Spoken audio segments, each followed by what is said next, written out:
Big Boss season 3ல விஜய் சேதுபதி 2 கண்டஸ்டன்ட்க்கு red card குடுத்தாங்க. அது உங்க எல்லாருக்குமே தெரியும். யாருக்கெல்லாம்னா விஜய் பார்வதிக்கும் அண்ட் கமருதீன் இவங்க 2 பேருக்குமே. இந்த ரெட் கார்டு குடுத்துட்டு, நீங்க வெளில வாங்கன்னு சொன்னதுக்கப்புறம், இவங்க வீட்டுக்குள்ளேயே ஒரு சின்ன ட்ராமா.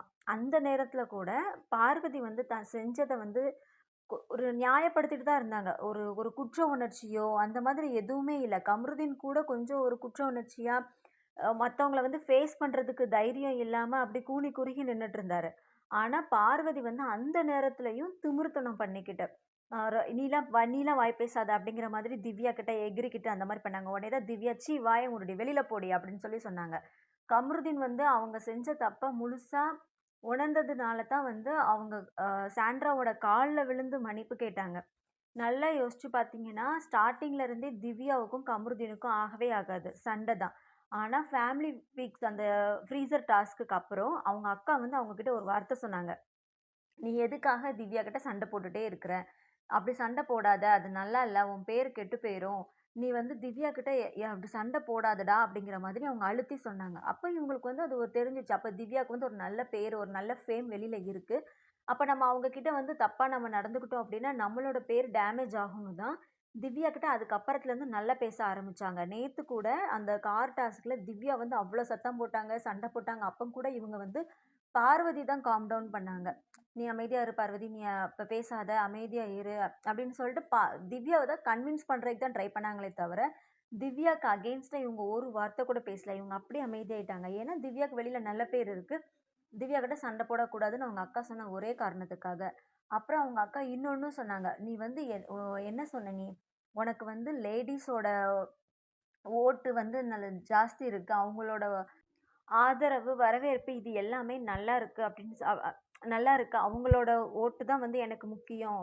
அவங்க சீரியல்ல நடிக்கிறதுனால ஃபுல் அண்ட் ஃபுல் வந்து அந்த அந்த கேர்ல்ஸ் அந்த அந்த வுமனோட ஓட்டு எல்லாமே வந்து இவங்களுக்கு தான் விழுது அப்படிங்கிற மாதிரி அவங்க அக்கா கிட்ட இவங்களும் சொல்லியிருக்காங்க. அவங்க அக்காவும் அத ஞாபகப்படுத்துனாங்க ஃப்ரீஸ் டாஸ்க்ல.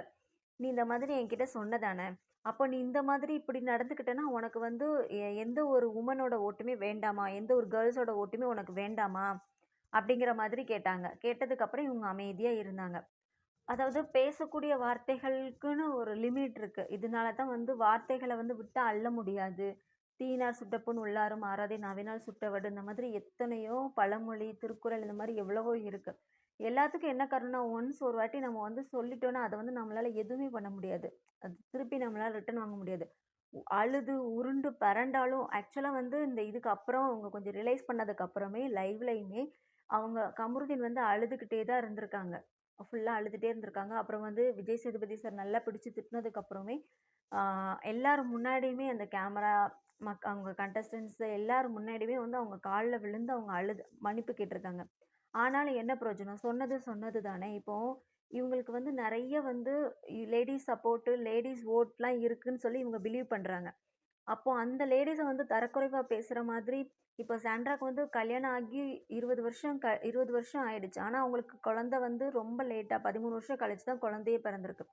ஸோ, அதுக்கு அவங்க எவ்வளவு ஒரு தவம் இருந்து எப்படி ஒரு ப்ரெஷியஸா பெத்தெடுத்திருந்திருப்பாங்க. அத கொச்சப்படுத்துற மாதிரி வந்து, நீங்களும் வந்து காமத்தினால தானே குழந்தை பெத்தீங்கன்னு சொல்லி கேட்டாங்கன்னா, அப்போ ஒட்டுமொத்தத்துல எல்லா கேர்ல்ஸையுமே கேட்கிற மாதிரி தானே. ஒரு தாய்மைங்கிறது எவ்வளோ ஒரு உன்னதமானது. அத வந்து கொச்சப்படுத்துற மாதிரி இப்படி பேசியிருக்க கூடாது. இப்போ வந்து இப்போ சீரியல் பார்க்குறவங்களா இருக்கட்டும், ஏன் இவங்க அம்மா, இவங்க அக்கா எல்லாருமே வந்து இது வந்து ஒரு உன்னதமான ஒரு ஒரு தாய்மைங்கிறதே வந்து ஒரு உன்னதமானது. அத வந்து கொச்சப்படுத்துற மாதிரி இவங்க இப்படி பேசியிருக்கிறது வந்து ரொம்ப கண்டிக்கத்தக்கது. இவங்க என்னதான் கால்ல விழுந்து அழுது புரண்டாலும், அது யூஸ்லெஸ் தான். இவங்க செஞ்ச தப்பு வந்து இப்ப இவங்க ரியலைஸ் பண்ண மாதிரி இருக்கலாம். மேபி வெளில போனதுக்கப்புறம் இல்லன்னா, மறுபடியும் இந்த பார்வதி கூட சேர்ந்து சுத்தும்போது, இத இத நக்கலா பேசி சிரிக்கிறதுக்கும் வாய்ப்பு இருக்கு. நம்மளுக்கு என்ன தெரியும்? யாருக்கு என்ன தெரியும்? இவங்க இப்ப கால்ல விழுந்து இவங்களாவது ரியலைஸ் பண்றாங்களேன்னு நெனச்சுக்க வேண்டியது தான். பார்வதி அது கூட இல்ல. சும்மா ஜென்ரலா ஒரு மவுத் ஸ்டேட்மெண்ட். நான் வந்து என் வாழ்நாள்ல நான் இத மறக்கவே மாட்டேன். இது வந்து நான் உங்களுக்கு ஒரு பெரிய தப்பு பண்ணியிருக்கேன். பெரிய அநீதி பண்ணியிருக்கேன். சொல்லி என்ன பிரயோஜனம்? இப்போ சாண்ட்ராவோட பிள்ளைங்கலாம் வந்திருந்தாங்க ஃப்ரீ டாஸ்க்ல. அந்த பிள்ளைங்கலாம் வந்து பார்வதி தான் வந்து அவங்களுக்கு ஃபேவரைட்டாமா. பார்வதி, பார்வதின்னு அப்படி அப்படி சுத்திட்டே இருந்தாங்க. இந்த மாதிரிலாம் பண்றதுக்கு முன்னாடி அந்த குழந்தைங்கள ஒரு செகண்ட் நெனச்சு பார்த்திருந்தா கூட, இந்த மாதிரிலாம் பண்ணியிருக்கிறதுக்கு தோணியிருக்காது. இப்ப அழுது உருண்டு ஒரு பிரயோஜனம் கிடையாது. ரெட் கார்டு குடுத்தது குடுத்தது தான். எனக்கு தெரிஞ்சு இத வந்து முன்னாடியே அவங்க குடுத்துருந்துருக்கணும். குடுத்துருந்தா கூட இப்போ ஒரு 4, 5 வாரம் நல்ல பிக் பாஸ் நல்லா ஃபன்னா, நல்லா ஜாலியா போயிட்டு இருந்திருக்கும். இந்த பார்வதியும், கமருதீனும் எந்த ஒரு டாஸ்க்ல இல்லையோ, அந்த டாஸ்க் பயங்கர ஃபன்னா தான் இருக்கும். எக்ஸாம்பிளுக்கு அந்த பலூன் கேப்டன்சி டாஸ்க். இதுக 2ம் லிவிங் ஏரியால இருக்குதுங்க. அதனால அவ்ளோ ஃபன்னா போச்சு. அவ்ளோ ஜாலியா போச்சு. வந்திருந்த ஃப்ரீ டாஸ்க்ல வந்திருந்த பேரண்ட்ஸ் முதற்கொண்டு சொன்னாங்க. அந்த அந்த டாஸ்க் ரொம்ப நல்லா இருந்துச்சுன்னு சொன்னாங்க. இதுக 2ம் இல்லாம இருந்துச்சுன்னா, பிக் பாஸ் ஸ்டார்ட்டிங்ல இருந்தே ரொம்ப நல்லா இருந்திருக்கும். ஏதோ இப்பயாவது ரெட் கார்டு குடுத்தாங்களேன்னு நெனச்சு நம்ம சந்தோஷப்பட்டுருக்க வேண்டியது தான்.